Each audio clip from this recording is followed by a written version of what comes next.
In this lesson, we'll create some trim around the ceiling and also around the floor.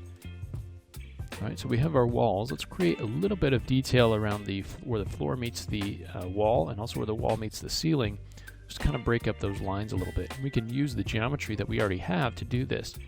I'm going to go ahead and select the walls, and these are the editable walls that we have, not the parametric walls. And I go to Sub-Object, and let's go to an edge selection. And let's select the edges to begin with all across the top here.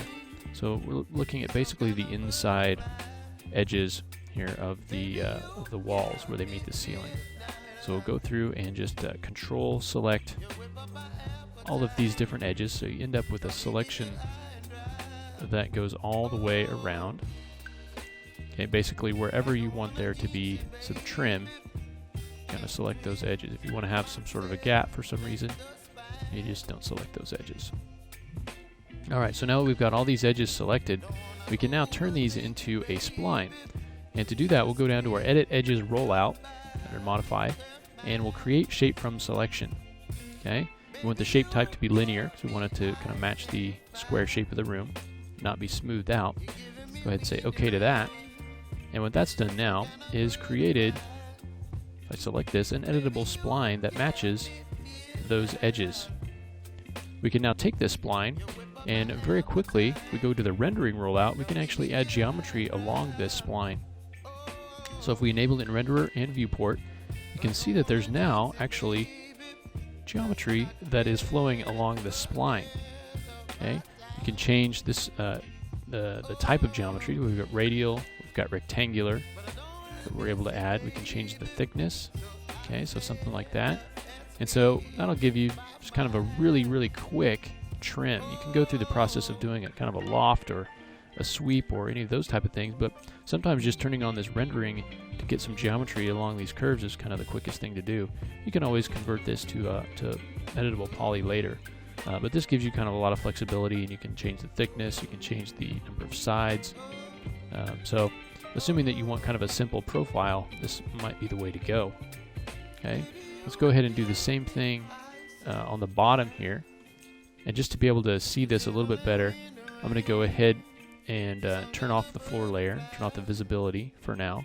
When you're creating new objects, one of the things that you do want to be careful of is that you're not accidentally on an invisible layer. So if I'm on this layer and I start creating geometry, it's going to be invisible, and you're going to wonder where it all went. So you want to be careful that you're on a visible layer when you're actually kind of working. So I'm going to go ahead and create another edge selection here. And this time I'll grab these edges along the bottom and just grab these all the way around. And create this little alcove here. And then along the large wall and then under the window. Just grab all of these little edges just along the inside there. We'll skip over the door. It's got a nice hole there for the door.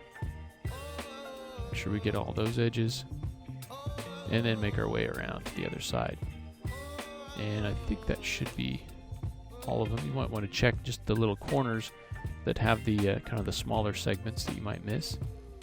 And then we'll also go ahead and make another editable spline out of this. Create shape from selection, linear.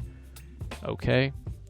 And now because we have our rendering turned on, you can see that this has automatically enabled that, and with the same thickness as we have for the top.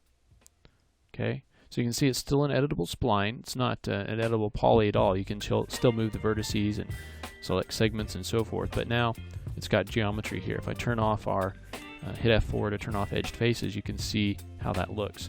And now if I go into my layers and turn on the floor, you can see that it gives you kind of a nice little trim there to break up the floor. And also on the ceiling, it gives you kind of the same sort of thing. Okay, just kind of breaks up that line a little bit, adds a little bit of finish to the room, so it's not just an edge meeting an edge. Okay, so now that we've got the trim, and you can modify that and play around with some of the settings of the radial and the square, but it's nice to be able to keep those as splines, and you don't have to convert them down or anything like that, although you can at any point that you need to do any sort of manipulating of cutting out parts of it and so forth. So now that we've got the trim, let's go ahead and move back here And let's add some steps. So let's say there's kind of a landing here coming down from a door, maybe in this side that's raised up, and then maybe there's some steps that come down in a kind of an L shape. Okay, we can do this very quickly, and we'll use some of the same techniques that we use for the walls, that is, using some of our architectural primitives.